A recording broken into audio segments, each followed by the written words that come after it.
ماہ ذوالحج کا ایک اپنا ہی مقام ہے۔ اللہ رب العزت نے اس مہینے کو بہت برکتوں والا مہینہ قرار دیا۔ جس طرح رمضان المبارک برکتوں والا مہینہ ہے، اسی طرح ماہ ذوالحج بھی برکتوں والا مہینہ ہے۔ اس مہینے میں لاکھوں لوگ حج کے لیے جاتے ہیں۔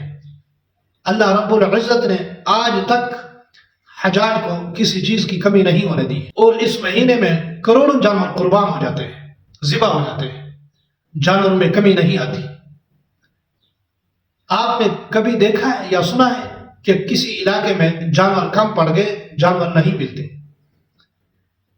یہ کیا ہے؟ ابراہیم اور اسماعیل علیہ السلام کی وہ قربانی ہے، وہ خلوص ہے جو انہوں نے اللہ کے ہاں پیش کی ہے۔ اگر ابراہیم اور اسماعیل علیہ السلام وہ قربانی نہ دیتے، آپ کو آج جانور نہ ملتا۔ جس طریقے سے جانور ذبح ہوتے ہیں، جس طریقے سے جانور روزانہ کٹتے ہیں، جانوروں میں کمی پیدا ہو جاتی۔ ویسے عقل یہ نہیں مانتا کہ ایک چیز اتنی زیادہ مقدار میں کٹتی ہے، ذبح ہوتی ہے، ان میں زیادتی کی بجائے کمی ہونی چاہیے، مگر یہ دن بدن بڑھتے جاتے ہیں۔ میں جانوروں کی منڈی میں قربانی لینے کے لیے گیا تھا، خدا کی قسم جانوروں میں بے تحاشا اضافہ تھا۔ خریدار کم تھے، جانور بہت زیادہ مقدار میں تھے۔ ایک خریدار کے مقابلے میں 15 جانور تھے۔ آپ اندازہ کریں کہ یہ جانور کہاں سے آئے۔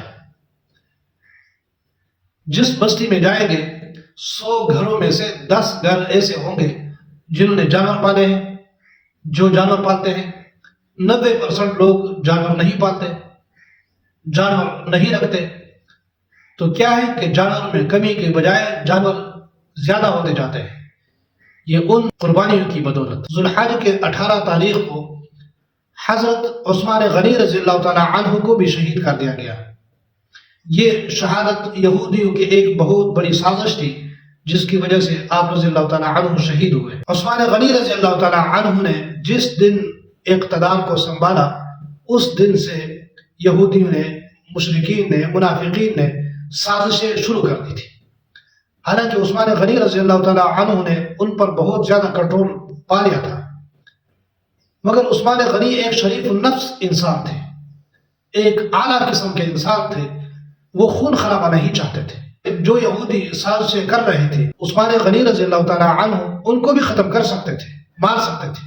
آپ رضی اللہ تعالی عنہ اتنے اخلاق والے شخص تھے، وہ کہتے ہیں کہ میں مدینہ اور مکہ میں خون خرابہ نہیں چاہتا، میرا دل یہ نہیں کرتا کہ میں کسی انسان کو قتل کر دوں یا اس کو ختم کر دوں۔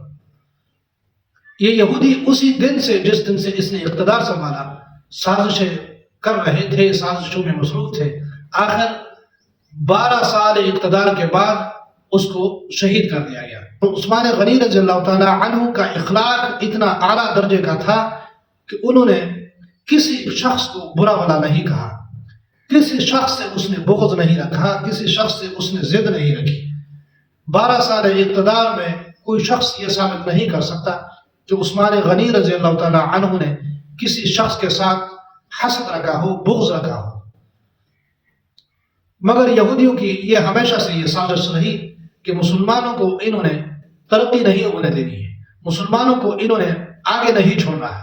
عثمان غنی رضی اللہ تعالی عنہ اعلیٰ ظرف کے انسان تھے، وہ اتنے باکمال شخص تھے کہ جیسے انہوں نے اقتدار سنبھالا تو قحط پڑ گیا تھا، قحط کی وجہ سے لوگ پریشان تھے۔ پھر انہوں نے ترقیاتی منصوبوں پر کام شروع کر دیا تھا، انہوں نے ایک تعمیری منصوبہ شروع کیا۔ وہ تعمیری منصوبہ یہودیوں کو ہضم نہیں ہو رہی تھی۔ یہودیوں نے سازشیں شروع کی ہے کہ مسلمان کسی طریقے سے ترقی نہ کرے۔ اللہ پاک ہم سب کو عثمان غنی رضی اللہ تعالی عنہ کے نقش قدم پر چلنے کی توفیق عطا فرمائے۔